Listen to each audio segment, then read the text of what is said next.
Miss হবে না আপনার পছন্দের টিভি শো। দেখুন জি5 অ্যাপে একদম ফ্রি। রবীন্দ্র পরবর্তী যুগে বাংলা গানে সার্থক কম্পোজার হিসেবে যার কথা সবার আগে মনে আসে তিনি সলিল চৌধুরী। থায় সুরের আঙ্গিকে যন্ত্র আয়োজনে প্রচলিত রীতি নীতি ভেঙে বাংলা গানকে নব দিগন্তের সন্ধান দিয়েছিলেন তিনি।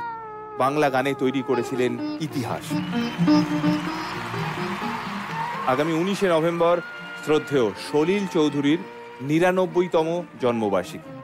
আজ তাকে স্মরণ করে তার গানকে সঙ্গী করে আমরা কাটাবো গোটা পথ। সলিল বাবুর গান আমাদের কাছে প্রত্যেক দিন মানে যেরকম পড়াশোনা করতে গেলে ডিকশনারি লাগে না, সলিল বাবুর গান হচ্ছে একটা ডিকশনারি। সলিল চৌধুরীর গান আমি চাইবো তোমার জেনারেশনের বা পরের বা আগের প্রত্যেকে প্র্যাকটিস করুক এবং রেগুলার গাক। মানুষের তো ভালো লাগবেই, তার সাথে নিজের শিক্ষাটা প্রতিদিন একটু একটু করে উঠে যাবে।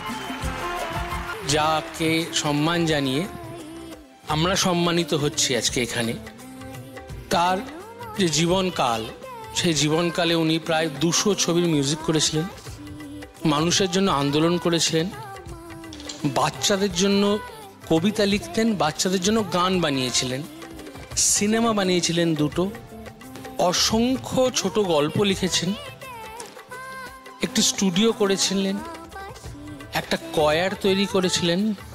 খালি ইচ্ছা, মানে একটা জীবনকালে এত কিছু এই মহিরুহরাই করে গেছে। গুরুদেবের এপিসোড আমার জন্য খুবই স্পেশাল ব্যাপার। বিকজ আমি অনেকবার বলেছি যে আমি যাই শিখেছি এনার গান একলব্যর মতন দূর থেকে শুনে শুনে শিখেছি। যদি সবাই পার্টিসিপেন্টরা না, যদি 50% কম্পোজিশনটা যেইভাবে বানিয়েছে যদি গাও না, তোমরা সবাই গোল্ডেন গিটার পাবো। This is the genius of this man. বেশি কিছু করতে হবে না, ওই ঢেউটাকে শুধু রাইট করো and you will all get golden guitars. সলিল চৌধুরীর ছোটদের গান, যেটা খুব কম, মানে উনি যে লেভেলের কম্পোজার ছিলেন, আমার মনে হয় না ওনার কোনো সময় ছিল আর কি। এত ব্যস্ত কম্পোজার, কলকাতায় হিন্দিতে একাধারে কাজ করছেন, কিন্তু তার মধ্যে উনি সময় করে ছোটদের গান করেছিলেন এবং সেই গানগুলো আজও ছোটদের গান হিসেবে সব জায়গায় বাজে। আমাদের এই যে মিউজিশিয়ান টিম যাদেরকে নিয়ে আমরা খুব মানে রাইটফুলি আমরা ভীষণ ভীষণ গর্বিত, আনন্দিত, সেই টিমের অন্যতম সিনিয়র মেম্বার গৌতম দা আছে। গৌতম দা, কিবোর্ডিস্ট গৌতম দা খালি হাত দেখালে হবে না, একটু শুনতে চাই তোমার কাছ থেকে। সলিলদা সম্পর্কে অ্যাকচুয়ালি বলার আমাদের কোনো যোগ্যতাই নেই। যে মানুষটাকে নিয়ে কথা হচ্ছে, যে মানুষটার গান শুনে বড় হওয়া, সলিলদার সঙ্গে বেশি কাজ, অনেকগুলো কাজই করেছেন বাবুদা।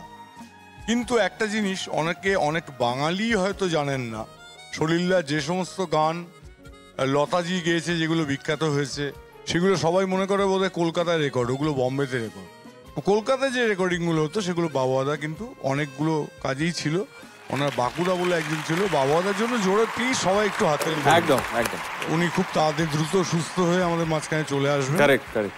সেই সময় সলিলদার 2-1টা কাজ করার আমার একটু সৌভাগ্য হয়েছিল। সৌভাগ্যই বলবো, মানে ভগবানকে সামনে থেকে দেখা আর কি। থ্যাংক ইউ গৌতম দা, thank you very much, thank you. Zee5 download করুন আর সব এপিসোড দেখুন একদম ফ্রি।